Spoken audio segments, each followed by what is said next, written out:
All right, get ready for a deep dive.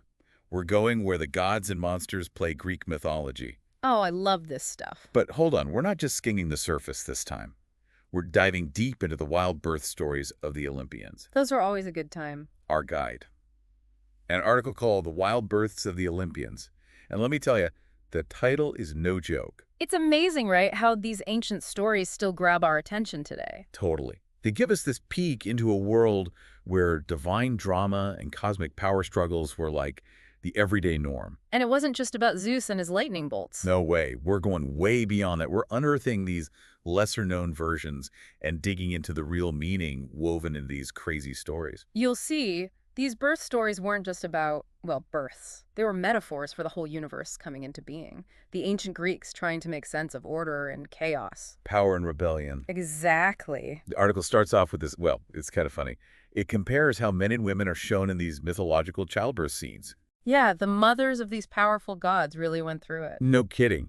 Like Rhea, wife of the Titan king Cronus. Just imagine having to outsmart your husband, who eats his own kids to stay in charge. Oh, man, can you imagine? Talk about a messed up family Ugh. dinner, right?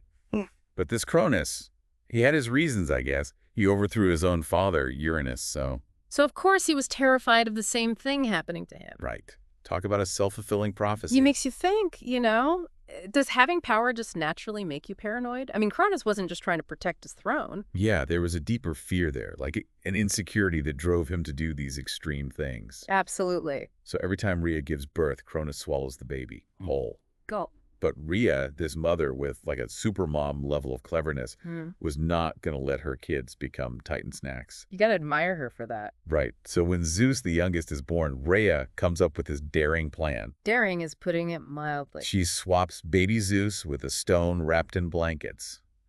And Cronus, the paranoid king, just swallows it down. Doesn't even hesitate. It's almost funny to picture it. Like this all-powerful Titan fooled by a simple switcheroo. Well, he did overthrow his dad, so maybe not the brightest crayon in the box, eh? Ha, true. But there's a dark side to it, too.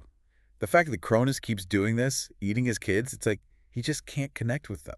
Yeah, like he's afraid to be vulnerable, even with his own children. It's like he's trying to swallow the future itself, stop time from moving forward. And this sets the stage for this cycle of rebellion and power struggles. Which, we see throughout history, right? The old guard, scared of the new, the established order, freaking out about change. Yeah, it's this constant tension between tradition and new ideas. Happens everywhere, all the time. But here, it's not just about who's in charge. It's about family, about legacy. The anxieties of being a parent. For sure.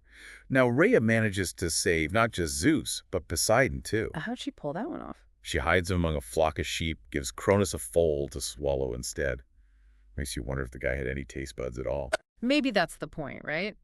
He represents this primal, unthinking force. Driven by fear, not reason. Almost animalistic, Total opposite of Rhea with her cleverness and strategy. So, years go by, Zeus grows up, and he's ready to confront dear old dad. Oh. He tricks Cronus into barfing up his siblings. Talk about a family reunion. Can you even imagine that scene? I don't even want to try. And then Zeus leads the Olympians in this epic 10-year war against the Titans. This isn't just a family squabble, right? This is like cosmic level. Order versus chaos. The old ways versus the new. Yeah. And the Titans, they represent those primal forces. The ones that ultimately get defeated. Paving the way for the Olympians to take over. It's a total mythological reboot. New gods, new rules, a whole new vision for the universe. But makes you wonder, though. What's that? Is victory ever really final? Zeus saw what happened to his dad, clinging to power, scared of being overthrown. Good point. You think he's destined to repeat the cycle? It's a scary thought. Knowing these gods, I don't see Zeus settling down for a quiet retirement anytime soon. Well, knowing these gods, that's for sure. Okay, so after that epic war, the Olympians are finally in charge. Time to split up the universe, right? You'd think they'd have learned a thing or two about power struggles. You'd think. But luckily, they decide to skip the whole baby-eating thing and draw lots instead. It's kind of wild, isn't it? Deciding the fate of the cosmos with what's basically a random lottery. Totally. But it shows they understood that even gods, they can't control everything. There's always an element of chance, of fate. So Zeus gets this guy. Makes sense, right? King of gods, king of the heavens. Seems fitting. Poseidon, he gets seas. Also tracks. He's always been the stormy, unpredictable type. Makes sense. And then there's Hades. He gets stuck with the underworld. Ah, Hades. Always gets a bad rap. Right. Everyone thinks he's this, like, jealous, evil brother lurking in the shadows. But is that really fair? Not really. The original myths paint a different picture. He's actually pretty content with his realm. Not plotting to overthrow Zeus or anything. No sibling rivalry there. Not really. He plays a vital role, actually. Maintaining balance, Mm-hmm. life and death, that whole cosmic cycle. It's like he represents the natural order of things. We tend to associate the underworld with darkness and fear and all that. But it's also about renewal, right? Part of the journey. Exactly. The ancient Greeks, they didn't see death as the end, more like a transition, a passage into another realm. Makes you think. And Hades, well, he's the ruler of that in-between space, the liminal space, as the philosophers might say. So we've got the brothers all settled in, but what about the sisters? Yeah. Where do the powerful goddesses fit into all of this? Oh, they bring a whole other level of complexity to Olympus. They represent these essential forces, both in the universe and in human experience. For sure. Okay, let's start with Hera. Queen of the gods, wife of Zeus. Seems like a pretty sweet gig, right? You'd think so, all that power and privilege. But we all know there's more to the story, right? Oh, yeah. Hera's story is a fascinating one, full of contradictions. Goddess of marriage and family, but her own marriage. Let's just say it was far from blissful. Constantly dealing with Zeus's, shall we say, extracurricular activities. It raises all these questions about expectations, even for goddesses in a world ruled by men. She's often portrayed as jealous, vengeful, taking it out on the women Zeus takes a liking to. But can you really blame her? It's complicated. On the one hand, she's supposed to be this perfect wife, the devoted mother figure. But on the other hand, she's this incredibly powerful goddess in her own right. Right. Like, capable of amazing things. So her anger, her jealousy, it's destructive, sure, but it's also a form of resistance. Refusing to be silenced or pushed aside. Makes you wonder, right? Is the way Hera is portrayed in these myths, is it reflecting some deeper fear of powerful women, like a fear that a woman who embraces her strength could disrupt everything? That's a really interesting point. It's certainly possible. Hera's story shows that even with the gods, these societal norms, these expectations, they still have a huge impact. Okay, moving on to Demeter. Now, her story is all about the natural world. Oh, Demeter. She's deeply connected to the earth, to the cycles of nature. Her golden hair, it symbolizes ripe grain, and she's the one who taught humans how to farm, right? That's right. Gave them the gift of agriculture, sustenance, and it was a huge step toward civilization. It's interesting, isn't it? The ancient Greeks connected a female deity with agriculture, something so vital for their survival. It shows a real reverence for the feminine principle, that nurturing, life-giving power. And Demeter, she embodies that. Yeah. She represents the Earth's ability to provide, but also the cycle of growth and decay. It's a reminder that everything is connected. We depend on the earth, and we need to respect that balance. Her story is also about loss and grief. Her daughter, Persephone, getting kidnapped by Hades, that's what leads to the barren winter months. It's a powerful metaphor, isn't it? It really is. The cycle of life and death, change being inevitable, the enduring power of love.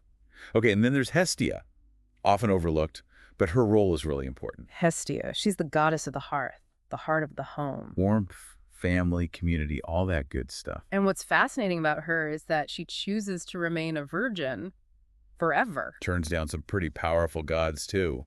Poseidon and Apollo, if you can believe it. She chooses independence, focuses on her sacred duties. That's like a statement, right? Self-determination, following your own path. She challenges the idea that women have to marry and have children to be fulfilled. Exactly. She represents a different kind of power, one that comes from inner strength and spiritual devotion. So there are many ways to find fulfillment. Don't let those societal norms box you in. And now we come to Aphrodite. Talk about a dramatic entrance. Oh, tell me about it. Aphrodite's arrival is something else. She emerges from the sea foam. After Cronus castrates Uranus. Yeah, pretty intense origin story. Yeah. But it's about creation arising from chaos, beauty emerging from violence. And Aphrodite represents more than just romantic love. She's desire, pleasure, that life force that drives us all. The ancient Greeks, they understood the importance of those urges, right? Yeah. They acknowledged them as part of being human. And Aphrodite's beauty, it goes beyond the physical. It's this force that shapes destinies, inspires both incredible acts and terrible ones. Reminds us that love desire, they can be creative and destructive. It's that duality that keeps us fascinated, even today.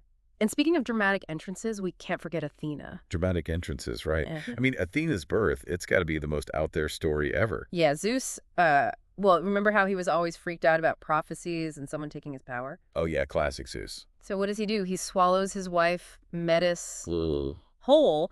But here's the thing. Metis was already pregnant With Athena. with Athena, so she's growing inside Zeus's head. That's got to be one heck of a brain cramp. You think. It gets worse. Zeus gets this insane migraine. I mean, can you imagine? It's like all of Athena's wisdom and strategy trying to burst out.